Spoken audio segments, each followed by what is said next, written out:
E se os pensamentos que circulam na mente humana neste exato segundo, não fossem apenas ideias abstratas flutuando no vazio, mas sim matéria física? Matéria mensurável mesmo, né? Irradiando ativamente pelo ambiente. Exato.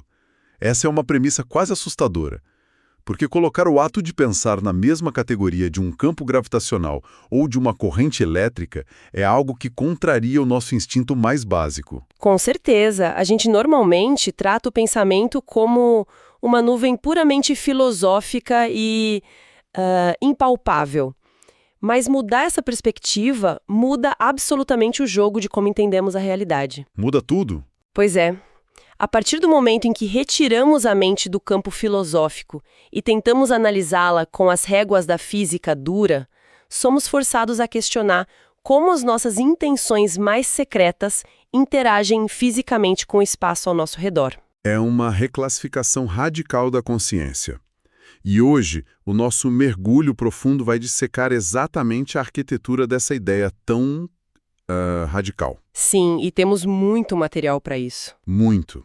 Nós trouxemos para a mesa o capítulo 10, que se chama Fluxo Mental, retirado do livro Mecanismos da Mediunidade. E para dar o contexto adequado à fonte, trata-se de uma obra de autoria espiritual, atribuída a André Luiz, e que foi psicografada por Francisco Cândido Xavier e Valdo Vieira. Isso mesmo.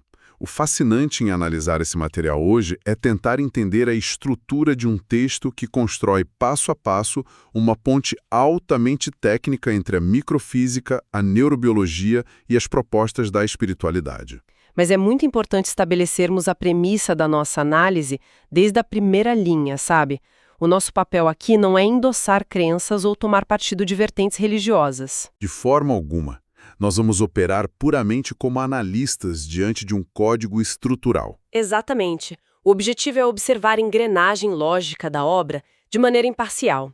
A gente quer examinar como o texto amarra conceitos clássicos da ciência com as suas proposições sobre a natureza da consciência. Ok, vamos desempacotar isso.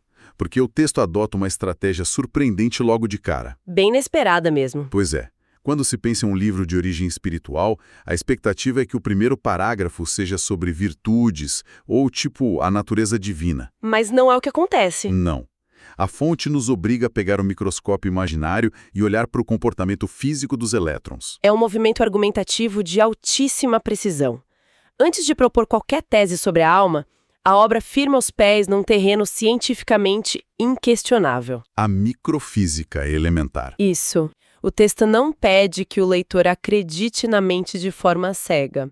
Ele descreve, em termos técnicos, que toda partícula de matéria, ao se deslocar, gera uma onda que é moldada pelas vibrações de um campo elétrico. A fonte até cita os processos termoelétricos, né? E ressalta que os laboratórios conseguem medir a massa e a carga dos elétrons com uma exatidão assustadora. Sim. A energia nunca se propaga de uma única forma simples.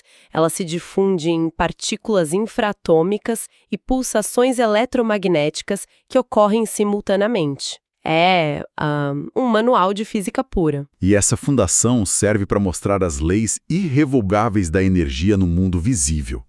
A partir daí, a obra detalha 4 resultados físicos inescapáveis de uma corrente elétrica passando por um fio. Que formam o esqueleto de tudo que será discutido sobre o cérebro mais para frente. O primeiro grande resultado, segundo o texto, é o nascimento do calor.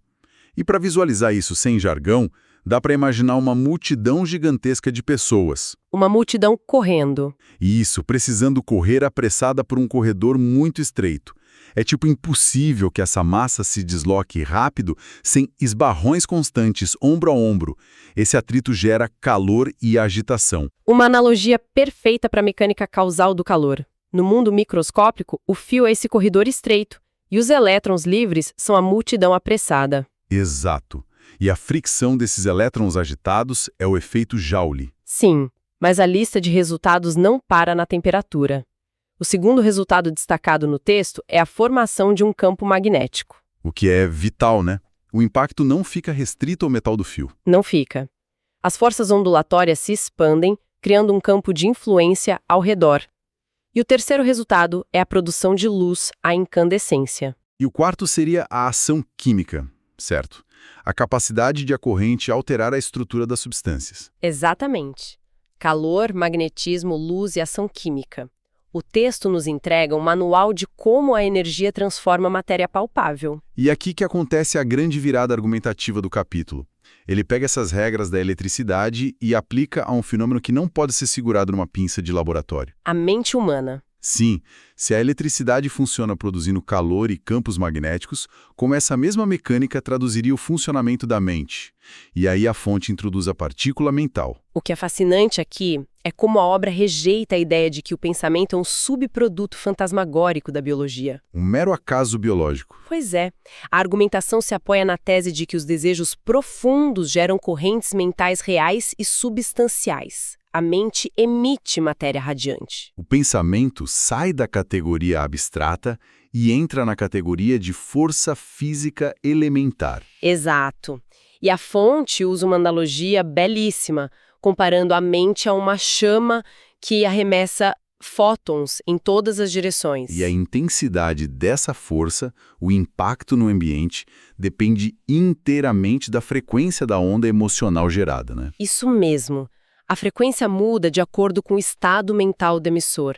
É uma simetria direta com a física clássica do início do texto. A regra da eletricidade é espelhada na regra da mente.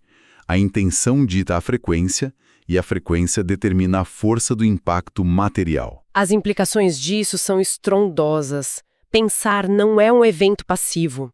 Pela métrica deste texto, desejar intensamente é um evento balístico. O disparo ininterrupto de partículas carregadas.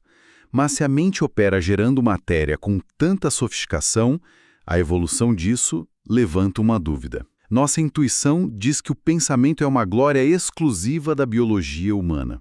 Que o cérebro simplesmente cresceu e ligou o pensamento num passe de mágica. Exato. Então, segundo a obra, a inteligência não surgiu do nada, mas é um treinamento que começou literalmente nas pedras e nas plantas. O texto trabalha exatamente para desmantelar a visão do surgimento mágico. A narrativa retrocede bilhões de anos e introduz o conceito das correntes mentais subhumanas. Uma construção incrivelmente lenta. Milênio após milênio. A corrente mental começa nos minerais, como impulsos de sustentação, ganha força no reino vegetal e avança pelos animais simples. Até chegar aos animais superiores, que já possuem o que a obra chama de pensamento contínuo. Mas, como podemos falar de impulsos mentais num mineral? Uma rocha não tem sistema nervoso. A obra nos sugere que uma pedra esteja filosofando, claro. A justificativa exige reavaliar o que o texto define como mente. Um princípio inteligente primitivo. Isso. Nos minerais, age como uma força atrativa na coesão atômica. Nos vegetais, organiza respostas vitais. E nos animais de transição, manifesta-se puramente como instinto de sobrevivência. Então esses impulsos subhumanos mantêm o calor, o magnetismo e os processos vitais da biologia, construindo a maquinaria celular ao longo das eras. Perfeito. O que nos conduz ao grande nó biológico da nossa fisiologia contemporânea. Se essa corrente imaterial evoluiu da rocha até nós, como ela fisicamente controla o corpo orgânico hoje? Como uma intenção impalpável faz um braço erguer peso? A obra isola a transmissão sináptica para solucionar esse problema. Ela mergulha na função dos agentes mentais em áreas específicas do sistema nervoso profundo. O texto é bem específico, né? Ele cita gânglios simpáticos como o oftálmico, o estrelado, o cervical superior. Mapeia o fluxo através da medula espinhal e dos nervos motores também. O objetivo é localizar as pontes onde o mundo imaterial e o tecido celular se tocam. E aquela metáfora de cabos elétricos não é dinâmica o suficiente. Dá para imaginar a fenda sináptica como um escritório de tradução biológico operando na velocidade da luz. Uma ótima analogia. De um lado, chega um e-mail intangível e eletromagnético à corrente mental. Mas o músculo só entende comandos químicos. Então o escritório recebe essa onda e fabrica neurotransmissores específicos em milissegundos. A intenção radiante é traduzida numa chuva química palpável. A mente não é uma passageira no cérebro. Ela atua como o maestro irrefutável de uma orquestra química formidável. Inibindo ou libertando potenciais elétricos celulares. Isso! O equilíbrio orgânico inteiro, a saúde, a digestão, é mantido pela forma como a mente distribui a sua força nervosa. As células são as fábricas, mas quem assina a ordem é o estado emocional profundo. Aqui é que a coisa fica realmente interessante. Porque se os animais já têm esse escritório de tradução operando com mediadores químicos, qual é o diferencial dramático da corrente mental humana segundo o texto? O diferencial tectônico. O texto afasta o cérebro humano da mera função biológica de sobrevivência. Ele passa a ser tratado como o gabinete da alma. Não serve só para nutrição e reprodução, então? Não mais. O pensamento humano alcançou um patamar no qual adquire um poder criador e independente. A frase vital da fonte, para mim, é quando ela diz que a criatura, ao pensar, cria sobre a criação do Criador. É muito forte.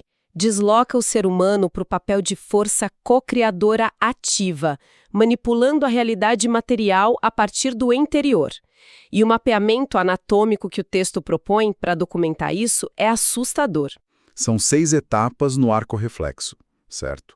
O primeiro passo são as fibras aferentes, as vias sensoriais. Exatamente. No segundo passo, a onda avança sobre as fibras conectoras, na medula espinhal, uma zona ligada ao controle do sistema autônomo. E o terceiro passo atinge as fibras motoras, os cabos que disparam a ordem aos músculos. Mas a obra não para nas vias periféricas, ela sobe para o cérebro. Correto. O quarto estágio mapeado é a integração ponto-bulbar, ali no tronco encefálico, lidando com funções vitais automáticas. E subindo mais, o quinto estágio é o conjunto talâmico e hipotalâmico, onde os reflexos profundos são mecanizados na carne. E, finalmente, o sexto estágio, a composição cortical, o córtex, onde reside a lógica. Todo esse edifício vitaliza os centros do corpo e fornece o hardware para emitir pensamentos e captar as emissões mentais alheias. O cérebro como usina e antena. Mas temos que resgatar aquela lição da física. O esbarrão dos elétrons não gera só calor. A corrente também produz forças que escapam do limite físico, criando um campo magnético, lembra? O transbordamento da energia. Isso. Se a mente atua como corrente nos neurônios, para onde essa energia vai depois de saturar as células? Se conectarmos isso à visão geral do texto, isso nos leva à formulação do campo da aura. A famosa túnica eletromagnética. Sim, a totalidade das emissões celulares cria um campo de força.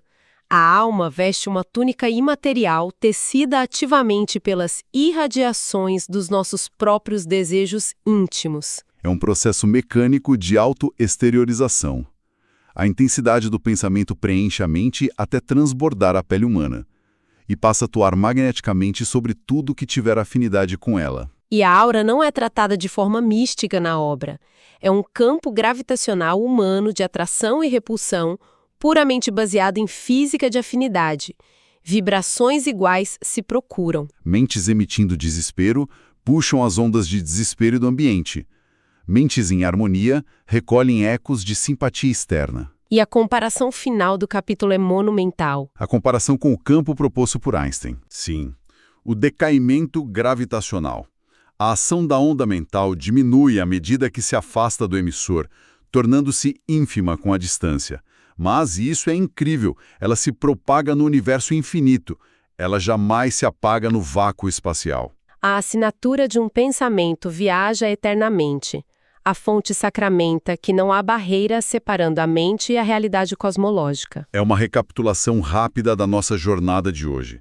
Começamos com a física dos elétrons. Vimos a mente como emissora de ondas evoluindo dos minerais ao ser humano. Mapeamos sua passagem pelo sistema nervoso e a projeção na aura. Um esqueleto argumentativo rigoroso que dissolve as divisões entre matéria, biologia e consciência. Tudo submetido ao mesmo fluxo energético. E percorrer esse manual pavimenta o terreno mental da nossa audiência para uma reflexão inédita. Se a nossa túnica eletromagnética transmite o nosso código emocional ao cosmos, atraindo forças simpáticas por pura física. A gente fica contra a parede. Totalmente. Precisamos nos perguntar até que ponto a realidade brutal e os eventos com os quais trombamos no dia a dia são verdadeiramente acaso externo.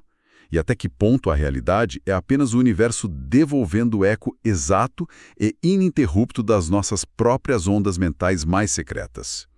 Talvez nós mesmos sejamos o grande interruptor solitário escondido no fundo da consciência, acendendo ou desligando o abismo e a luz do próprio universo em que vivemos.